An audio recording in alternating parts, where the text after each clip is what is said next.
partout où vous êtes branchés sur notre page, dans le précieux nom de notre Seigneur Sauveur Jésus-Christ. Nous vous souhaitons tous une bonne écoute de la parole.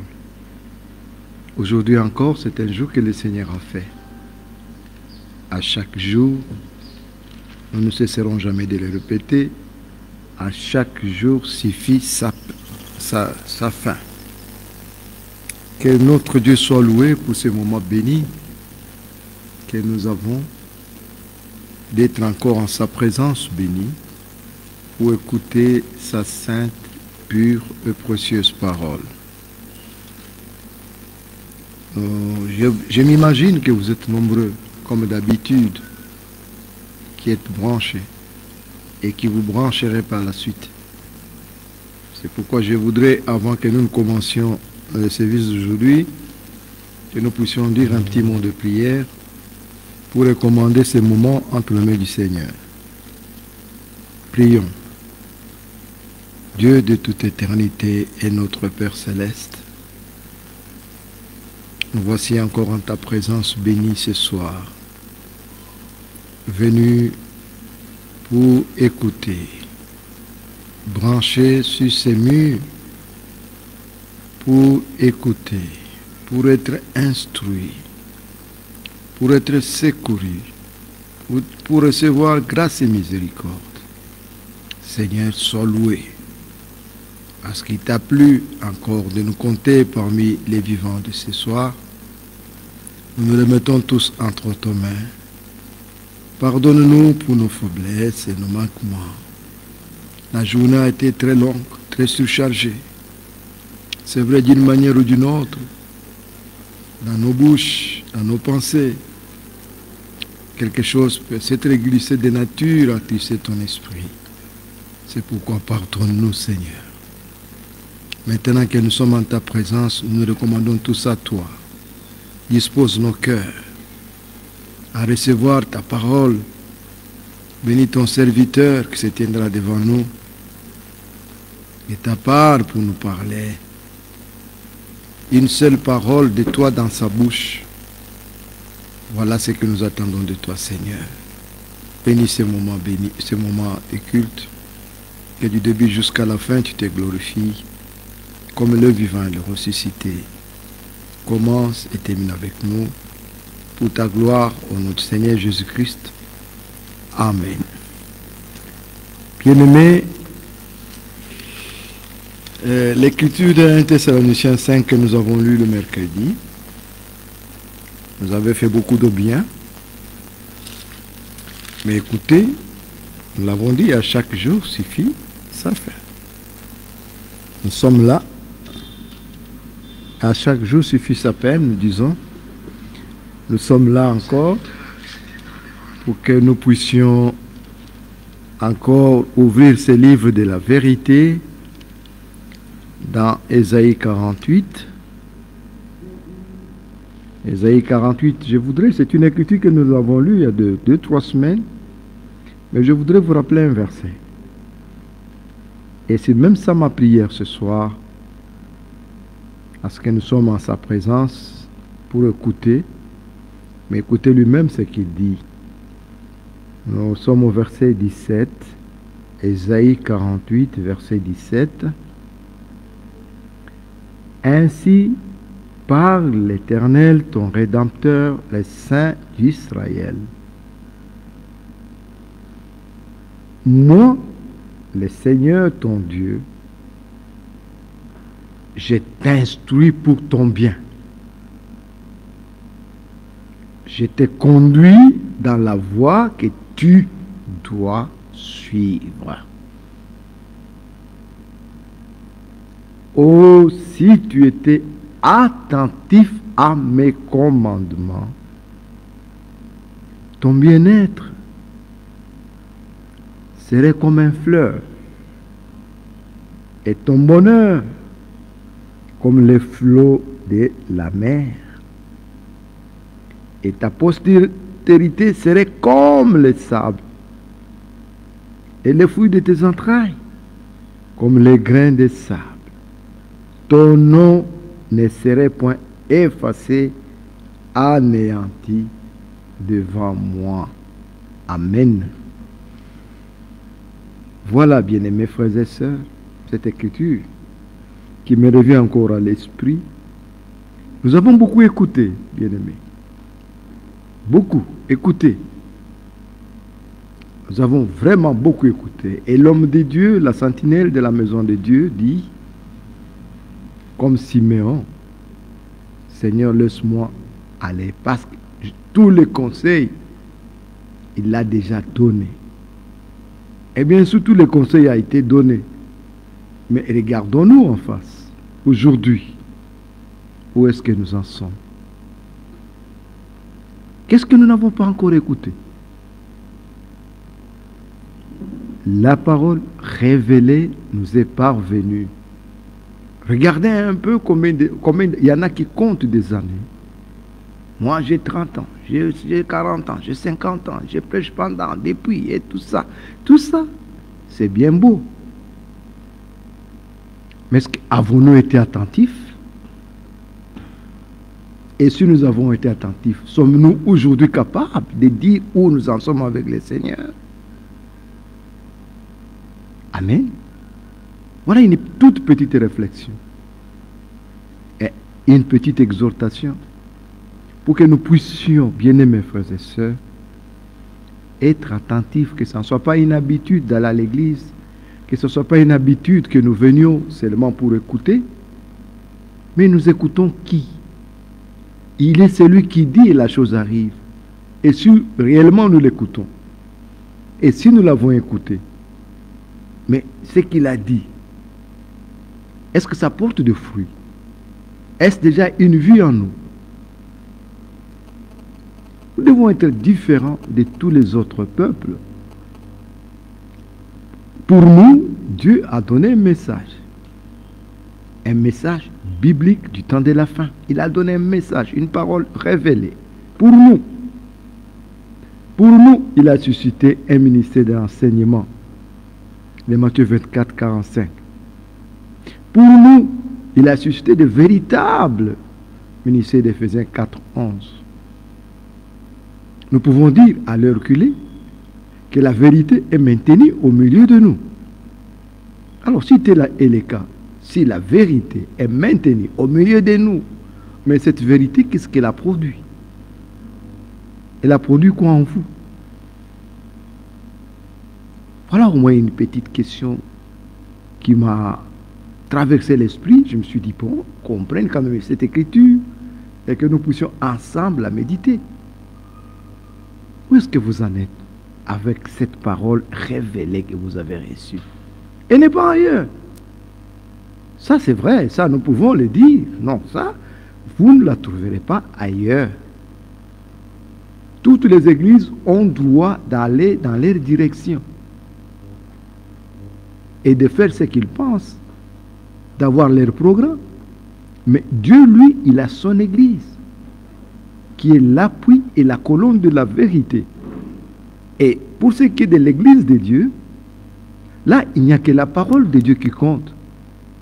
Et cette parole qui est une semence ne peut pas sortir comme ça et ne pas rentrer sans effet. Non, non, non, non. Elle doit produire des effets dans ceux qui l'entendent. Et non seulement qu'ils l'entendent, mais qu'ils la croient. Qu'est-ce qu'elle a produit, bien-aimés frères et sœurs? Que Dieu vous bénisse. Je n'ai pas besoin de vous provoquer, mais je voudrais susciter un peu en vous une curiosité normale, parce que nous ne pouvons toujours pas dire, nous allons à l'église, nous écoutons la parole, mais nous l'écoutons, oui. Mais cette parole que nous écoutons, c'est cette parole révélée dans notre temps. Et cette parole, c'est une semence de Dieu qu'il place en nous. Nous l'écoutons seulement dans les oreilles, ou elle trouve une place dans nos cœurs. Parce que si elle est plantée en nous, elle produira sans faute la vie de cette parole. Parce que sa parole est esprit et vie. Que Dieu vous bénisse. Je voudrais m'arrêter par ici. avec cette petite interrogation pour chacun de nous. Mais le reste du programme, nous laissons entre les mains du Seigneur. Lui qui connaît ce qui est bon pour cette saison, lui qui connaît ce qui est utile pour son peuple, qu'il conduise son serviteur, afin que nous puissions non pas seulement nous mettre à écouter, mais à expérimenter ce qu'il dit. Là, au moins, nous pouvons dire que nous avons été avec le Seigneur, il nous a parlé. Il nous parle et il agit en nous. Nous sommes à la fin du temps de la fin et en ce moment-ci, bien-aimés frères et sœurs, ouvrons grandement nos oreilles et laissons la parole de Dieu nous pénétrer dans le plus profond de nous-mêmes, qu'elle produise la vie de Dieu, que Dieu nous remplisse d'un esprit de foi, que nous puissions avoir la véritable foi accrochée rien qu'à sa parole et lui permettre de vivre sa vie en nous. Que Dieu vous bénisse. Partout où vous êtes branchés, ou vous qui vous brancherez par la suite, soyez bénis. J'appelle mon frère. Je sais que nous sommes fatigués. On a été à l'enterrement de notre bien-aimé frère Prosper. C'est vrai, mais cela n'empêche. Le Seigneur, lui, n'est pas fatigué. Puis sa parole, elle est là. J'espère que ce soir encore, il va nous bénir.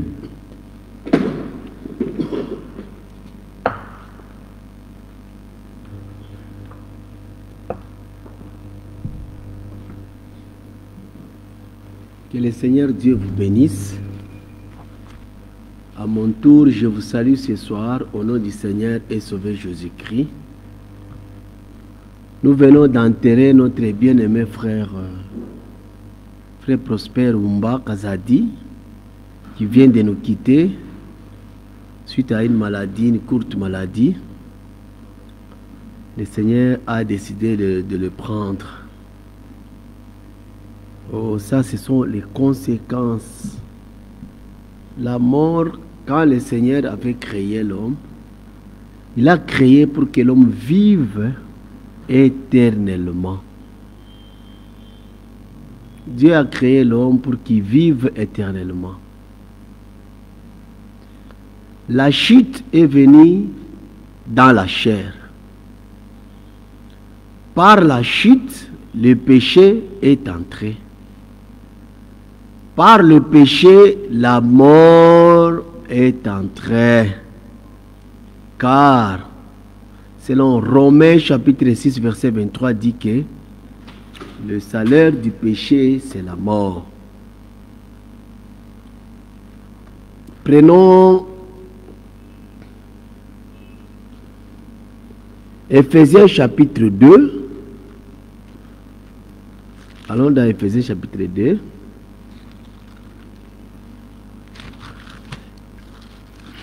Verset 1er dit ceci. Vous étiez morts par vos offenses et par vos péchés. Donc c'est par le péché, la mort est entrée. Et la mort, c'est une conséquence du péché. Quand l'homme est tombé, quand il a péché, c'est-à-dire, puisque le Seigneur avait dit, quand il a créé l'homme, c'est pour qu'il vive éternellement. Celui qui a prononcé le premier mot mort, c'est Dieu. Il dit que, dans Genèse chapitre 2, verset 16, je crois, dans Genèse 2, verset 16, la Bible dit ceci. L'Éternel Dieu donna cet ordre à l'homme. Tu pourras manger de tous les arbres du jardin, mais tu ne mangeras pas de l'arbre de la connaissance du bien et du mal, car les jours où tu en mangeras, tu mourras. C'est Dieu qui a prononcé le mot mort.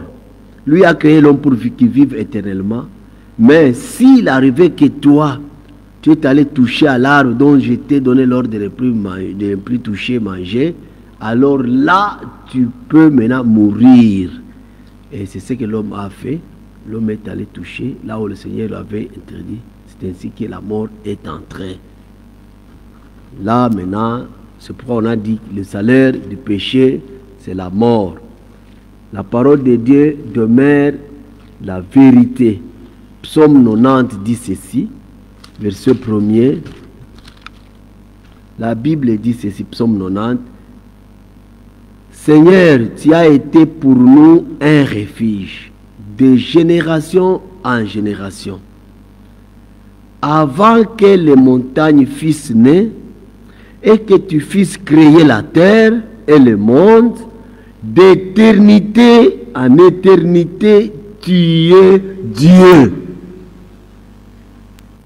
Tu fais rentrer les hommes dans la poussière. C'est toi, Dieu, tu fais rentrer les hommes dans la poussière et tu dis, fils de l'homme, retournez d'éternité en éternité, il est Dieu.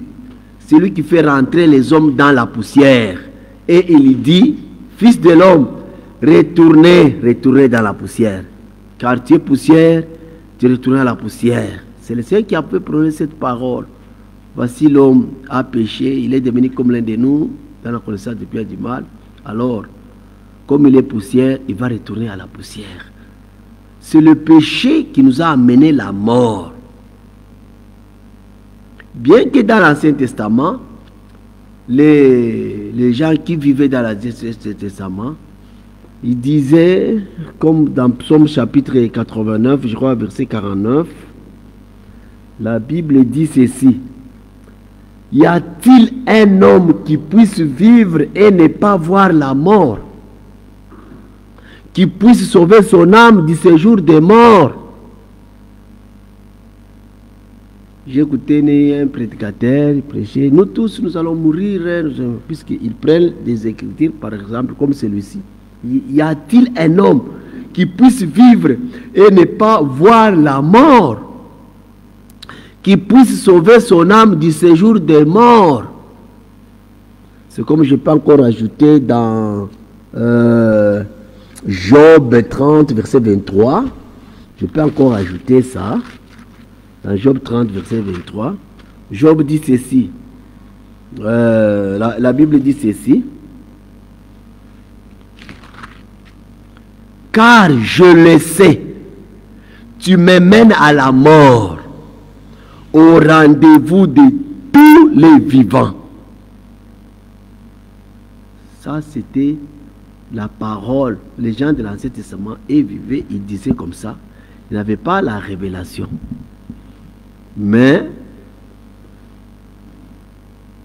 la Bible dit dans 1 Corinthiens chapitre 15, verset 51, que je vous dis un mystère, que nous ne mourrons pas tous, mais tous nous serons changés. Il y en a là qui passeront de la mort à la gloire et d'autres qui passeront de la vie à la vie. De la mort à la vie et d'autres de la vie à la vie, de la vie à la gloire.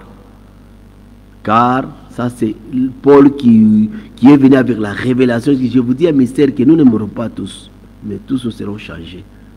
Il y a cela. La Bible dit, nous les vivants,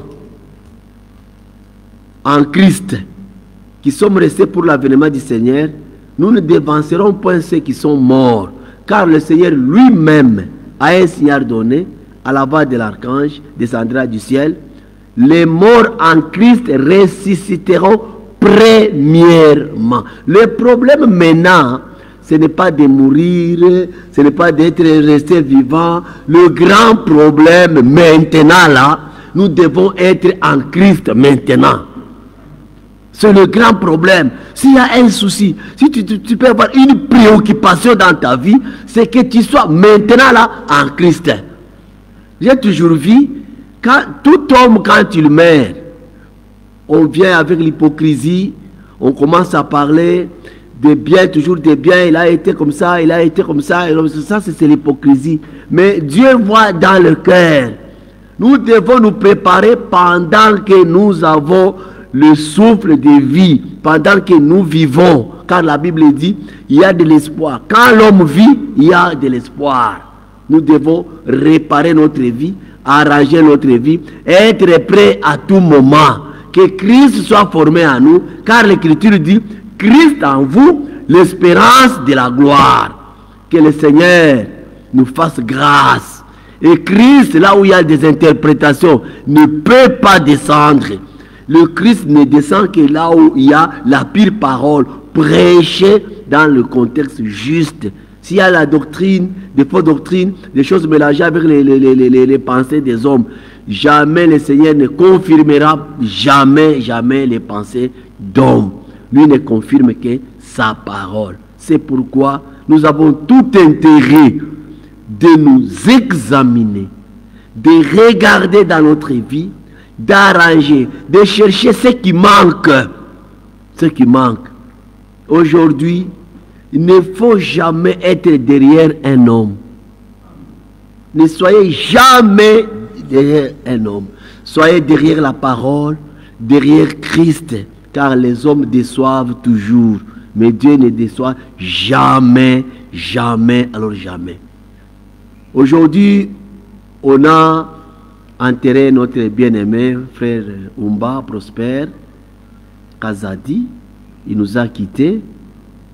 Maintenant, nous qui sommes restés vivants, que le Seigneur nous fasse grâce. Que le Seigneur nous fasse grâce. Si tu n'es pas en Christ, c'est le moment.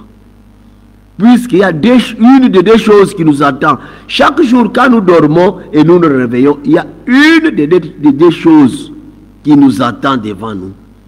Soit c'est le jour de l'enlèvement, soit c'est la mort. Mais un conseil, ne quittez jamais cette terre sans Christ. Avant de quitter la terre, que Christ soit réellement formé à nous. Lui nous a donné la parole. Son souci majeur du Seigneur, c'est pour que nous puissions avoir Christ à nous. Il a laissé tout pour que la vraie Pentecôte puisse être réelle dans notre vie. Oh, que Dieu soit loué. Le Dieu là, qui avait dit, si tu manges, tu mourras.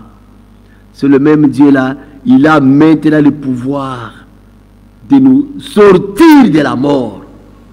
Il a le pouvoir la force de nous sortir de la mort. Là, allons dans Psaume 68, verset 21. Psaume 68, verset 21. La Bible dit ceci. Psaume 68, verset 21.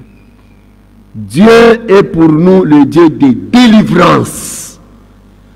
Et le Seigneur, l'Éternel, le Seigneur, peut nous sortir de la mort. Peut nous sortir de la mort. Il peut nous garantir de la mort. Ça, c'est la Bible. Un Dieu de délivrance. Le Seigneur peut nous garantir de la mort. Il peut, l'homme de Dieu dit, il peut nous sortir de la mort. Allons dans Osée chapitre 13, verset 14. La Bible dit ceci encore pour ajouter. Osée 13, verset 14. Le Seigneur dit ceci. Osée 13, verset 14. Écoutez ce que la Bible dit. Ce sont les choses que vous connaissez très bien, qui sont même repris dans le Nouveau Testament. Osée 13, 14. La Bible, celui qui a dit, le Seigneur, il est pour nous le Dieu de délivrance. Il a dit, il peut nous garantir, il peut nous sortir de la mort. Puisque le salaire du péché, c'est la mort. Il y a des gens qui sont morts, mais quoique vivants. Car la Bible dit, celui qui croit à celui qui m'a envoyé, il est passé de la mort à la vie. La bonne traduction, celui qui a la révélation, la compréhension. Oh là là. Allons. La Bible dit, verset 14, Osée 13, je les rachèterai de la puissance du séjour des morts. Je les délivrerai de la mort. Maintenant là on dit, ô mort, où est ta peste? Ô séjour des morts, où est ta destruction? Il a dit ici. Ici c'est une promesse. C'est une promesse ici. Je les racheterai de la puissance du séjour des morts. Je les délivrerai de la mort. Maintenant on dit, ô mort, où est ta peste? Ô mort, ô séjour des morts, où est ta destruction? Ici le Seigneur est en train de nous, déjà dans l'Ancien Testament, de donner des paroles, des promesses. Le Seigneur va nous racheter de la puissance du séjour des morts. Le Seigneur va nous délivrer de la mort. Maintenant la mort n'aura plus de pouvoir sur nous, car le Seigneur a intervenu. Ici c'est déjà la promesse. Dieu voyait déjà il voyait quelque chose qui devait se passer. Allons dans Zacharie chapitre 2. Zacharie c'est 2 ou Zacharie 9. Ça doit être 9, 11. Zacharie chapitre 9, je crois, verset 11. Que dit l'Écriture? Zacharie 9, verset 11. La Bible dit ceci. Et pour toi, à cause de ton alliance scellée par le sang, à cause de ton alliance scellée par le sang, je retirerai tes captifs de la fosse où il n'y a pas d'eau. À cause de ton alliance scellée par le sang, alors je retirerai tes captifs de la fosse. Ça c'est la parole encore de la promesse. Pour retirer les captifs de la fosse, il faut l'alliance scellée par le sang. Oh là là, encore une écriture. Ésaïe chapitre 26. Ésaïe chapitre 26. Ésaïe 26, verset 19. La Bible dit ceci. Ésaïe 26, verset 19. Que tes morts revivent, frère. Celui qui croit en moi, même s'il meurt, Jésus a parlé à Marie, il vivra. Il vivra quoi qu'il est mort. Il vivra. Maintenant, que tes morts revivent, que mes cadavres se relèvent. Réveillez-vous et tressaillez de joie, habitants de la poussière. Pourquoi? Car ta rosée est une rosée vivifiante et la terre redonnera le jour aux ombres. Réveillez-vous et tressaillez de joie, habitants de la poussière, car ta rosée est une rosée vivifiante. Tout ça c'est quoi? C'est pour tout ça pourquoi? Puisque à cause de ton alliance scellée par le sang, je retirerai tes captifs. Un homme est venu, son nom c'est le Seigneur Jésus-Christ. Il est venu, il est allé, il a été regardé. On l'a mené à Pilate. Pilate l'a regardé, je n'ai pas trouvé en lui aucun crime. Il a été examiné par Hérode, il n'a pas trouvé. Maintenant, l'homme nous a été présenté, et cet homme, c'est notre Seigneur Jésus-Christ, lui, le juste, pour nous qui sommes injustes. Maintenant, quand il a été amené à la croix, il a répandu son saint sang, puisque la Bible dit, il nous a rachetés par son sang. Maintenant, Matthieu chapitre 27, verset 51, l'Écriture dit ceci. Oh là là, quand le Seigneur était à la croix, je vais commencer même à verset 50. Jésus poussa de nouveau un grand cri et rendit l'esprit. Et voici le voile du temple se déchira en deux, depuis le haut jusqu'en bas. La terre trembla, les rochers se fendirent. Maintenant écoutez, les sépulcres s'ouvrirent et plusieurs corps de saints qui étaient morts ressuscitèrent.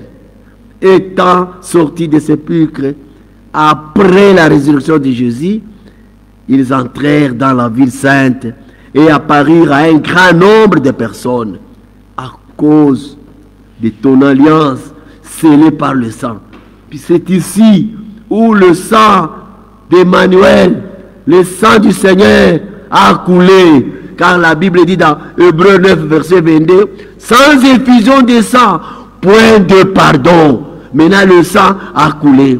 Il a été mis, on a cloué dans ses mains, bloqué, cloué là-bas, le sang a coulé. On a pris la lance, on a percé dans la côte.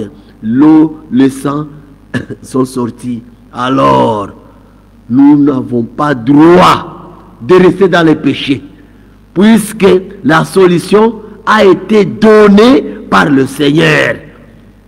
Il est venu pour donner la solution. Dieu a tant aimé le monde qu'il a donné son Fils unique afin que quiconque croit en lui ne périsse point, mais qu'il ait la vie éternelle. Ô mort, où est ta voix? J'ai été racheté. J'ai racheté. Oh là là. Osez, frère. C'est ici l'accomplissement. Le saint de l'Ancien Testament attendait le Rédempteur. Tous ceux-là qui étaient morts dans l'Ancien Testament, ils attendaient le Rédempteur. C'est pourquoi Job avait dit, même si ma peau ici se détruit, même si je vais comment, je sais que mon Rédempteur est vivant. Mes yeux le verront, pas les yeux d'une autre personne. Moi-même, je le verrai de mes yeux. Puis je sais. Il dit que j'aime que mes paroles soient écrites avec des plombs et gravées avec des birins. Car je sais que mon Rédempteur est vivant. Un jour, il se révélera. Et ce jour-là, le Seigneur a rendu l'âme à la croix. Il a dit, tout est accompli. Toute la solution, le Seigneur a donné à la croix. Maintenant, c'est à nous maintenant d'aller revendiquer. Frère, Dieu nous a donné les choses. Mais à la croix, là, il fallait que le chrétien vienne, qu'il verse son Saint-Sang, qu'il meure. Maintenant, nous avons maintenant la possibilité d'entrer dans notre héritage. Ce sont les choses promises par le Seigneur que nous avons maintenant le droit d'aller le revendiquer, demander ça. C'est celui qui nous avait promis ces choses. Ce sont les choses promises par le Seigneur. Nous aussi, nous regardons à nous. Toutes les promesses que le Seigneur nous a données. Nous devons aller demander ça. Car à la croix, tout a été donné. Toute la solution. Tout. Le Seigneur a dit, tout est accompli. C'est-à-dire, nous a accordé les grâces assurées, les grâces saintes et assurées. Oh, que le Seigneur Dieu soit loué. Quand il a rendu l'âme à la croix, la terre a tremblé, les rochers se fendirent, et voici les sépulcres s'ouvrirent, puisque le sang a coulé. Le Seigneur est venu l'accomplir. C'est pourquoi dans 1 Corinthiens, nous avons maintenant 1 chapitre 15, 1 Corinthiens 15, on peut commencer à partir du verset 51. Voici, je vous dis un mystère. Nous ne mourrons pas tous, mais tous nous serons changés. C'est pourquoi on a lu dans l'Ancien Testament une question qui a été posée.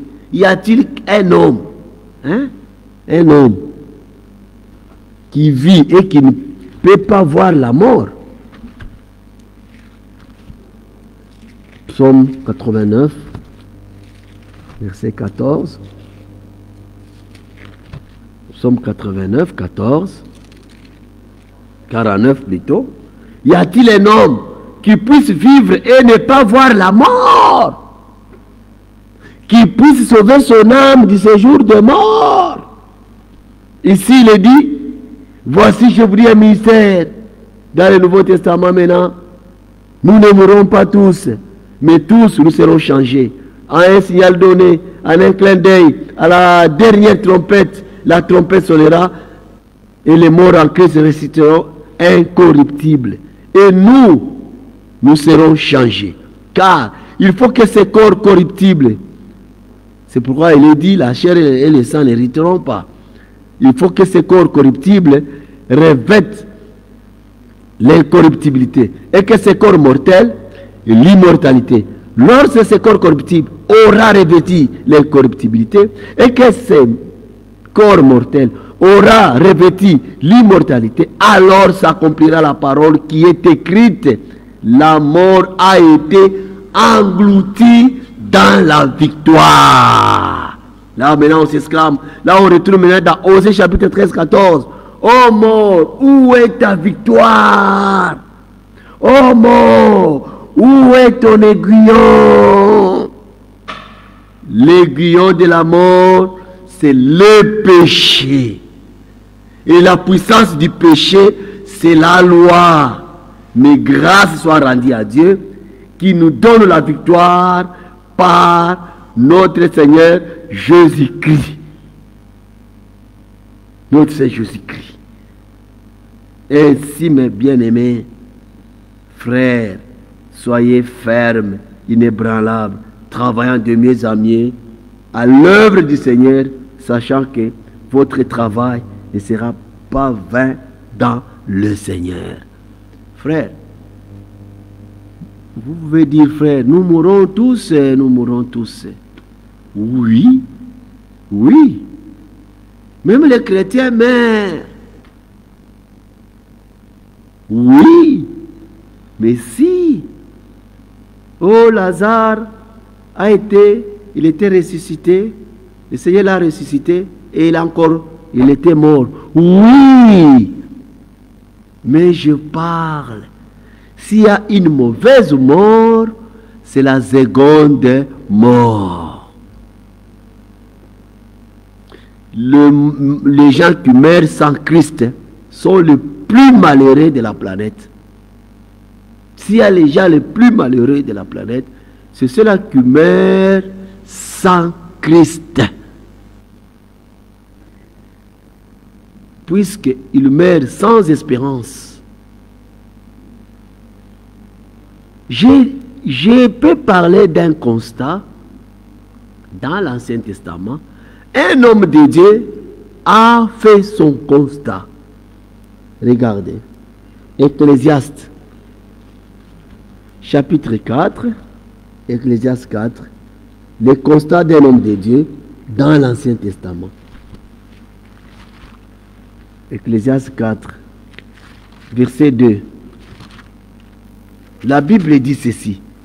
Et j'ai trouvé les morts qui sont déjà morts, plus heureux que les vivants qui sont encore vivants. Regardez maintenant. Quelqu'un qui fait son constat. Nous qui fuyons la mort, nous qui ne voulons pas mourir, Corona il vient, nous sommes tous paralysés. Les gens tremblent devant Corona. Pourquoi? Puisque Corona amène la mort subite. Maintenant ici, un homme de Dieu a fait son conseil, il a dit, j'ai trouvé les morts qui sont déjà morts, plus heureux que les vivants qui sont encore vivants. Qu'est-ce que c'est ça? Que dit l'Apocalypse, je crois, 13, 14 ou 14, 13? Que, heureux dès à présent, les morts qui meurent dans le Seigneur, car leurs œuvres les suivent. Mourir, oui, tout le monde meurt, mais quelle mort? Quelle mort? Il faut mourir en Christ. Celui qui meurt en Christ, la Bible dit, il ne meurt pas, il dort. Il dort. Pour Dieu. Pour Dieu.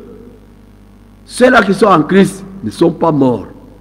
Car Dieu, il n'est pas un Dieu des morts. Notre Dieu, c'est un Dieu de vivants. Ça, c'est la Bible. Regardez la salutation. Une écriture qui me vient. Je ne sais pas si je peux trouver là, ça. Dans, je ne sais pas, c'est Matthieu 22, je ne sais pas. Ou bien dans Luc. Attendons, voyons d'abord si c'est Matthieu 22, 36, je ne sais pas. Hein? La salutation du Seigneur, de Jéhovah à Moïse. Regardez. Pour Dieu, les morts en Christ sont toujours vivants, ils ne sont pas morts. Regardez la salutation. Il y a une histoire ici. Une histoire. Un homme est allé voir le Seigneur. Il lui a dit, Seigneur, il y avait quelqu'un qui avait sa femme, il était mort. Et sa femme a été héritée par une autre personne, sans laisser les enfants. Et l'autre est mort, son frère l'a pris pour femme. Il est aussi mort, la femme est restée. 7 frères successifs sont morts. Maintenant, on lui a posé la question. Maintenant, à la résurrection, là, verset 30, les hommes, maintenant, il dit, à la résurrection, verset 28, duquel de 7 sera-t-elle donc la femme? Car tous l'ont eu. Jésus leur répondit, vous êtes dans l'erreur, parce que vous ne comprenez ni les Écritures, ni la puissance de Dieu. Il faut comprendre les Écritures, là il faut que les hommes fassent grâce. Car à la résurrection, les hommes ne prendront point des femmes, ni les femmes des maris, mais ils seront comme les anges de Dieu dans le ciel. Mais ça, verset 21. Pour ce qui est de la résurrection des morts. Regardez maintenant ici comment le Seigneur avait compris. Quand Dieu parlait à Moïse, Moïse, moi le Dieu, je suis le Dieu d'Abraham, je suis le Dieu d'Isaac, je suis le Dieu de Jacob. Pour Dieu, comme la Bible dit, Dieu n'est pas un Dieu des morts, il est le Dieu des vivants. Regardez comment Dieu a formulé chez Moïse. Il n'a pas dit j'étais le Dieu d'Abraham quand il était vivant, ou j'étais le Dieu d'Isaac alors qu'il était vivant, j'étais le Dieu de Jacob. Non, Dieu a dit à Moïse, je suis le Dieu d'Abraham. Il a conjugué au présent, alors que Abraham était déjà mort, enterré. Je suis le Dieu d'Isaac. Isaac même était mort, enterré. Je suis le Dieu de Jacob. C'est ça. Il dit, pour ce qui est de la résurrection des morts, n'avez-vous pas lu que c'est Dieu qui vous a dit, je suis le Dieu d'Abraham, verset 32, je suis le Dieu d'Isaac et le Dieu de Jacob. Maintenant on ajoute, Dieu n'est pas Dieu des morts, mais de vivants. Alors quand Dieu disait à Moïse, je suis le Dieu d'Abraham, Abraham n'était plus. Les hommes étaient morts. Je suis le Dieu, tous, ils étaient morts. Maintenant on ajoute, Dieu, il n'est point un Dieu des morts, mais il est le Dieu des vivants. C'est pourquoi pour Dieu, il dit, pour moi, Moïse, pour moi, Abraham est vivant, tu le verras. Isaac est vivant, tu le verras. Jacob est vivant, tu le verras. Tu le verras. Ils sont vivants à la montagne de transfiguration. Alors qu'Élie était déjà monté au ciel, Moïse était mort. Quand ils sont allés là-bas, Pierre, frère, il faut la révélation. Il faut la révélation. Il faut la révélation. Quand Moïse était mort, Pierre n'était pas là. Il n'y avait pas de photographe, il n'y avait pas de caméraman. Comme aujourd'hui la science a évolué, quelqu'un on peut prendre les archives de celui qui était mort. Quand le jour de son anniversaire vient, on commence à balancer son film pour voir, voilà, regardez le président Mobutu qui était mort. Maintenant, voilà, même les enfants qui n'étaient pas là quand Mobutu n'était pas, ont maintenant, à cause des archives, la possibilité de le voir. Mais là, regardez les choses de Dieu. Dieu est bon, Dieu est bon, Dieu est bon. À la montagne de transfiguration, quand le Seigneur a amené Pierre, Jacques et Jean, sont allés là-bas, il était transfiguré, et vous connaissez tous l'histoire. Ils ont vu 3 personnes. Ils ont vu le Seigneur, ils ont vu Moïse et Élie. Maintenant, ils ont dit, Pierre a dit, oh, Seigneur, il n'est pas bon que nous puissions quitter ici cet endroit, qu'on puisse faire 3 tentes. L'autre pour toi, l'autre pour Moïse et l'autre pour Élie. Qui lui avait dit que celui-là est Moïse? Celui-là c'est Moïse et celui-ci c'est Élie. Alors que Élie et Moïse ont vécu, eux n'étaient pas là. Mais ils ont bien précisé, ils ont vu Moïse et ils ont vu Élie qui nous, Seigneur, permet. C'est la révélation. C'est pourquoi il nous faut la révélation en toutes choses. C'est la révélation. Oh, oh, oh, oh. Que Dieu soit loué. Que Dieu soit loué. Adam était mort. Adam il avait dormi. Le Seigneur a dormi dans un profond sommeil. On a ouvert la côte. On a sorti Ève. Quand Adam s'est réveillé, a vu Ève. Et il a dit, voici cette fois-ci l'os de mes os, la chair de ma chair, elle sera appelée femme. Qui lui avait dit, alors qu'il était dans le profond sommeil? Regardez, frère, nous allons nous connaître là-bas. Nous allons nous connaître, celui-ci c'est Élie, c'est Abraham. Il n'y aura pas moyen de dire, toi tu es qui? Toi tu es qui? Toi tu es qui? Non, non. De la même manière que Pierre a vu Moïse, a vu Élie, il a dit, Seigneur, s'il faut qu'on fasse 3 tentes ici. L'autre pour Moïse, l'autre pour toi, l'autre pour Élie. C'était la révélation. On va se connaître très bien par la révélation. C'est pourquoi le Seigneur, pour bien servir le Seigneur, qu'il nous accorde la révélation. Là, nous allons le servir correctement. Oh, que Dieu soit loué. Que Dieu soit loué.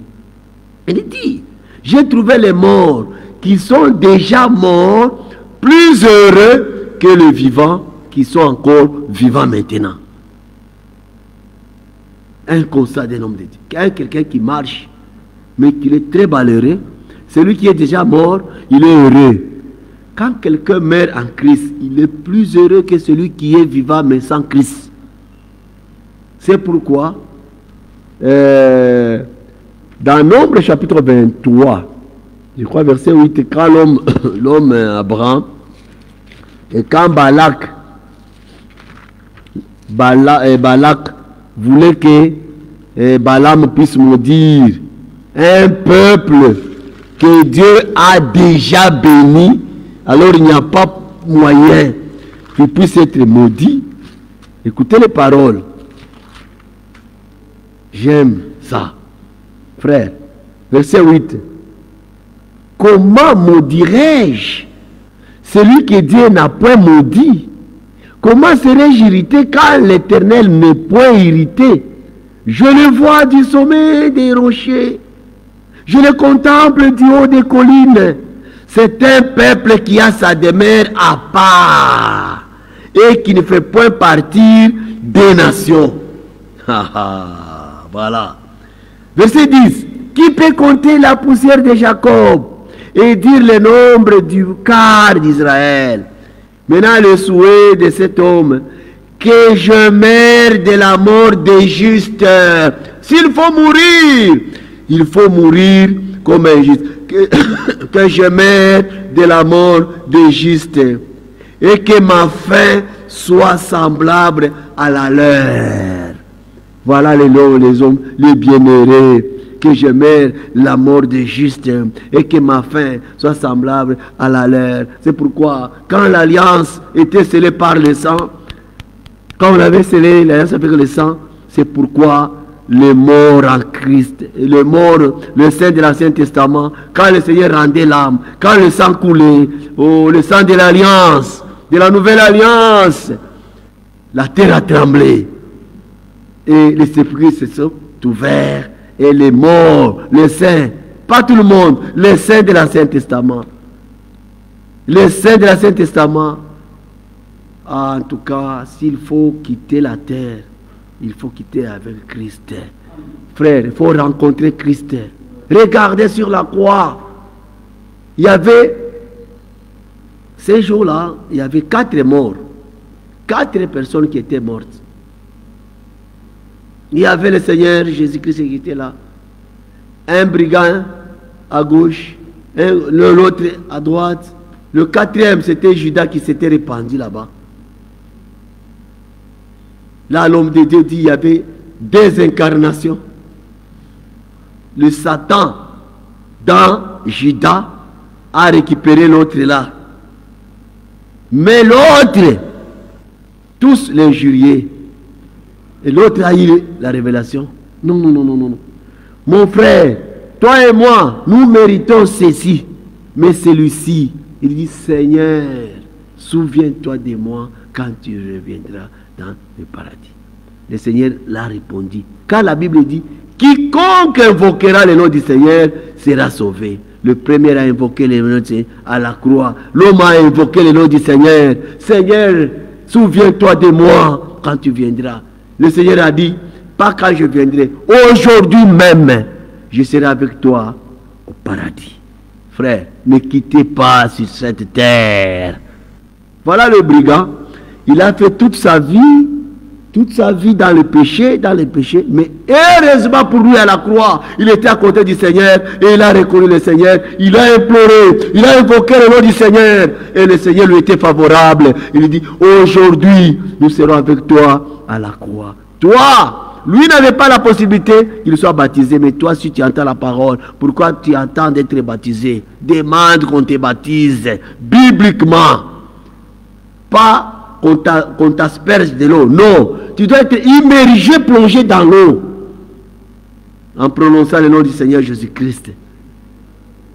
Nous avons intérêt maintenant de croire.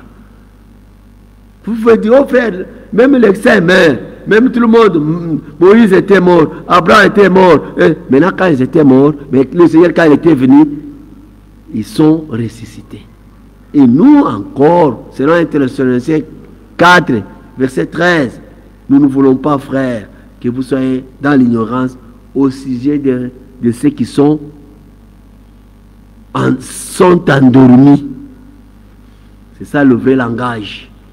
Car le Seigneur lui-même a un signal à la voix de la cage descendra du ciel et les morts en Christ resteront premièrement. Frère, s'il y a une mauvaise mort, c'est la seconde mort. Là, c'est la seconde mort. Il faut échapper à ça. Apocalypse chapitre 1er, verset 10-11. La seconde mort, elle est la mauvaise. Il ne faut pas s'attendre à ça. Le Seigneur est venu, il a versé son sang, il a scellé l'alliance, la nouvelle alliance avec son sang. Apocalypse chapitre 2, verset 10, la Bible dit ceci. La Bible dit ceci. Apocalypse chapitre 2, verset 10. Verset 11 dit que celui qui a des oreilles entende ce que l'Esprit dit aux églises. Celui qui vaincra n'aura pas à souffrir la seconde mort. La mort la plus mauvaise, c'est la seconde mort. Apocalypse 20. D'abord 21 dit, 21, 8 dit ceci.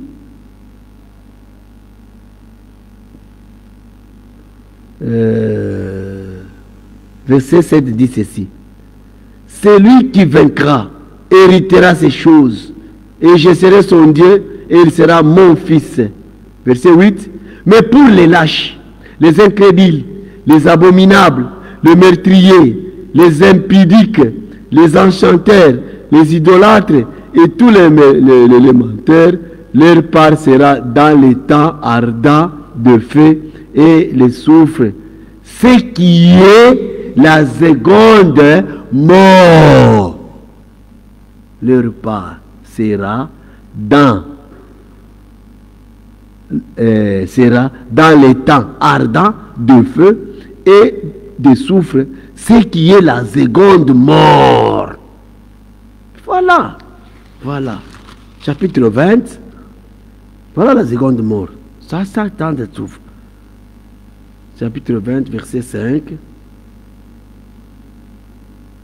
Le verset 1er dit: puis je vis descendre du ciel un ange qui avait la clé de l'abîme et une grande chaîne dans sa main.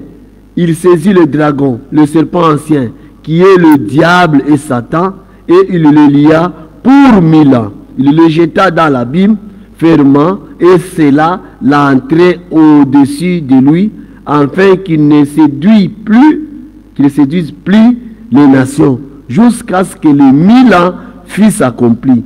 Après cela, il faut qu'il soit délié pour un peu de temps. Verset 4. Et je vis des trônes, et à ceux qui s'y assirent firent donner le pouvoir de juger. Et je vis les âmes de ceux qui avaient été décapités à cause du témoignage de Jésus et à cause de la parole de Dieu. Voilà. Et de ceux qui n'avaient pas adoré la bête ni son image, et qui n'avaient pas reçu la marque sur leur front et sur leurs mains. Ils revinrent à la vie et ils régnèrent avec Christ pendant 1000 ans. Verset 5. Les autres morts ne revinrent point à la vie jusqu'à ce que le 1000 ans fût accompli. C'est la première résurrection. Maintenant, verset 6. Heureux les saints, heureux et saints, ceux qui ont part à la première résurrection. La seconde mort n'a point de pouvoir sur eux, mais ils seront sacrificateurs de Dieu et de Christ, et ils régneront avec lui pendant 1000 ans. Voilà la seconde mort. La première mort, là non, nous dormons.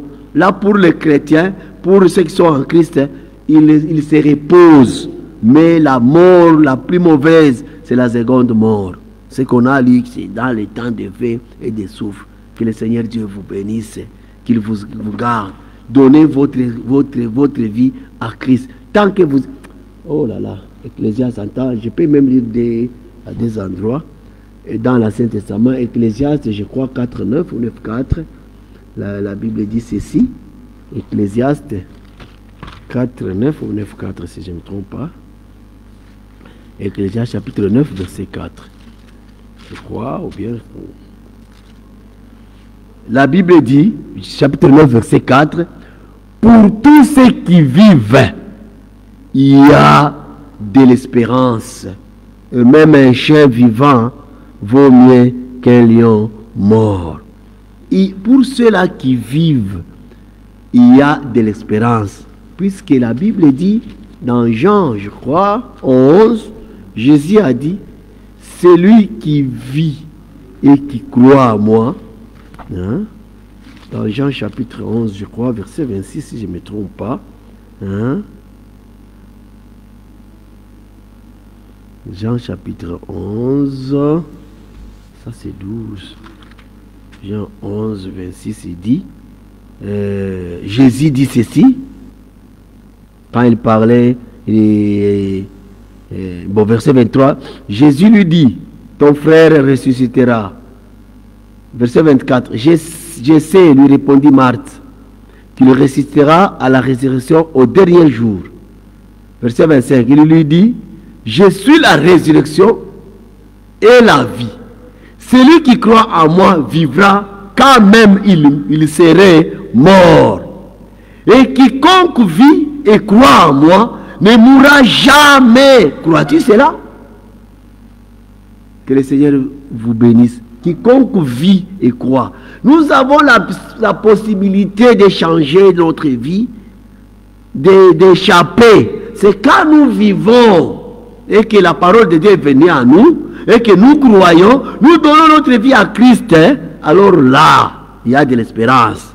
Mais quand quelqu'un qui est déjà mort dans le péché, il n'y a pas d'espérance. Cela, c'est trop tard pour changer. Quand il y a la possibilité, c'est pourquoi la Bible dit, quand tu entends ma parole, n'endurcis pas ton cœur. Il ne faut pas endurcir ton cœur. Aujourd'hui, c'est ton temps. C'est le temps. Demain ne t'appartient pas. Le lendemain ne t'appartient pas. C'est aujourd'hui à donner ta vie, à donner ta vie. Frère, la mort existe réellement. Regardez, on vient de prêtre, notre bien-aimé frère Prosper. C'est réalité. Nous étions avec le frère, très bien, mais il vient de nous quitter. Maintenant, que le Seigneur nous fasse grâce. S'il faut quitter la terre, il faut en Christ. Que Dieu vous bénisse. Que Dieu vous garde. Que Dieu vous comble. Qu'il soit avec vous. J'appelle mon frère.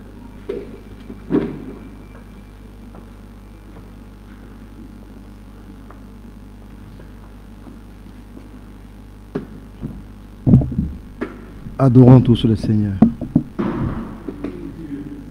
Ô Dieu de toute éternité et notre Père céleste, merci pour ce moment béni que nous venons de passer encore en ta présence bénie, en écoutant ta sainte, pure, précieuse parole. Merci Seigneur, tu es le même, tu ne changes pas. Oui, la voie tu l'as tracée. Oh, celui qui croit en toi. C'est maintenant que nous sommes vivants, que nous avons la possibilité d'écouter et que nous pouvons encore croire. Non seulement croire, mais aussi être sauvés et faire de véritables expériences avec toi. Oui, Seigneur, fais-nous grâce. Ôte-nous toute distraction. Nous voulons, Seigneur, marcher avec toi. Fais-nous grâce. Change nos vies. Nous voulons accrocher notre foi rien qu'à ta parole, à ce que toi tu as dit. Toi tu as donné ta vie, afin que nous, qui l'avions perdu, nous pouvons la recevoir. Gloire à toi, Seigneur. Merci pour Golgotha. Merci pour ces bonnes paroles ce soir. Nous voulons les expérimenter une véritable délivrance, une véritable communion avec toi. Seigneur, place à nous un état d'urgence. Nous voulons en toutes choses, Seigneur, ouvrir nos yeux et marcher au rythme de ta parole. Bénis ces paroles que nous avons entendues. Bénis ton serviteur. Bénis tous ceux qui sont branchés et qui nous suivent. Fais-nous grâce, Seigneur. Bénis tous ceux qui sont malades et corona. Ôte cette maladie dans notre pays et dans le monde entier. Nous voulons, Seigneur, nous rassembler, avoir des véritables communions de parole avec toi. Bénis tous tes enfants, où qu'ils soient, Seigneur. Bénis la famille de notre frère. Au nom de Jésus, nous l'avons ainsi demandé. Amen. Nous voici arrivés à la fin. Que Dieu vous bénisse. Si telle est sa volonté, ce week-end, nous allons écouter la prédication à Dieu de Crefeld. Et soyez au rendez-vous. Pour ceux qui peuvent le suivre demain, déjà soir, ça va passer le soir. Ouais, vous pouvez toujours vous brancher sur, même sur notre mur, on peut le faire passer. Vous allez suivre ça. Que Dieu vous bénisse. Nous nous retrouverons prochainement.